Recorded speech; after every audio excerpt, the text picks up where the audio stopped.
Everyone, সবাই কেমন আছো? আশা করছি সবাই ভালো আছো, সুস্থ আছো। আমিও খুব ভালো আছি, সুস্থ আছি। আমি ভালো আছি কিন্তু বাট সুস্থ নেই। কারণ কি, আমি দেখো 3-4 দিন থেকে প্রচণ্ড ডক্টরের কাছে যাচ্ছি আমার মেয়েকে নিয়েও। মেয়েরও শরীরটা সেরকম ভালো নেই, আর আমারও শরীরটা প্রচণ্ডই খারাপ। কারণ আমার প্রচণ্ড না মানে প্রেশার আমার পুরো হাই হয়ে গেছে। আর 2 নম্বর জন্য গ্যাসের প্রবলেম হয়েছে, তার জন্য ডক্টরের কাছে এসেছি। তো আমার ছেলের আজকে আছে ডক্টর মানে ইঞ্জেকশন, তাই প্রথমে ফার্স্টে সিভিলে চলে আসলাম। তো এখান থেকে ইঞ্জেকশন দিয়ে ছেলে মেয়েকে নিয়ে তারপরে যাব আমি আমার ডক্টরের কাছে দেখাতে।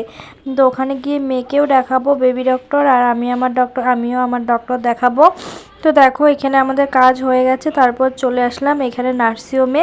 এখানে ওর বাবা মানে নাম লেখাচ্ছে, তোমাদের দাদা।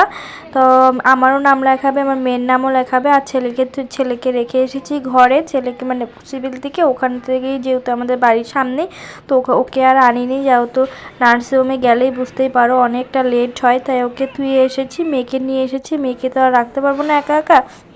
মেয়েকে নিয়ে এসেছি, আর মেয়েকে যেহেতু ডাক্তারও দেখাবো, তাই মেয়েকে নিয়ে এসেছি। আর এদিকে দেখো মেয়ে বসে গেছে ডক্টরের কাছে। ও দুষ্টুমি দেখে কেউ বলবে না ওর শরীর খারাপ, কিন্তু ঘরে প্রচণ্ডই ওর শরীর খারাপ। কারণ কি, ওর কি হয়েছে মানে জ্বর, প্রচণ্ড জ্বর হয়েছিল কালকে রাত্রে, আর কাশিও হয়েছে, পেটে ব্যথাও করছে। তাই দেখো আজকে নিয়ে এসেছি, কিন্তু সকাল থেকে যেই বাইরে এসেছে ওর দুষ্টুমি শুরু হয়ে গেছে।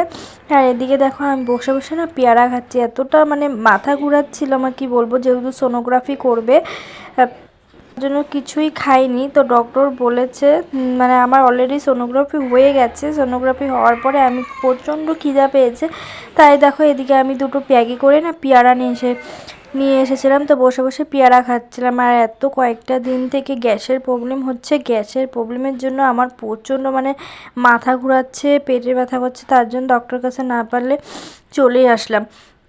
আর এদিকে দেখো সোনোগ্রাফি রিপোর্ট দেখাবো, ডক্টরকেও দেখাবো। তো এত ভিড়, তো এটা হলো নেক্সট দিন, বসেই আছি। পরের দিনও ডক্টর মানে আগের দিন যেহেতু সোনোগ্রাফি করেছে, ডক্টর দেখেছে, ওদিন আর ডক্টর রিপোর্ট দেখেনি। পরের দিন আমরা আবার এসেছিলাম ডক্টর দেখাতে। তো সেদিন মেয়ের আর কোনো কিছু ছিল না, মেয়ের ডক্টর দেখানো হয়ে গেছে। তো আমাকে দেখাবে, তাই দেখো এদিকে বসে আছি।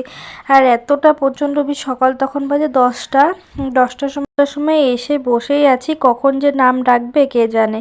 তো আজকের মতন ব্লগটা আমি এখানেই শেষ করছি।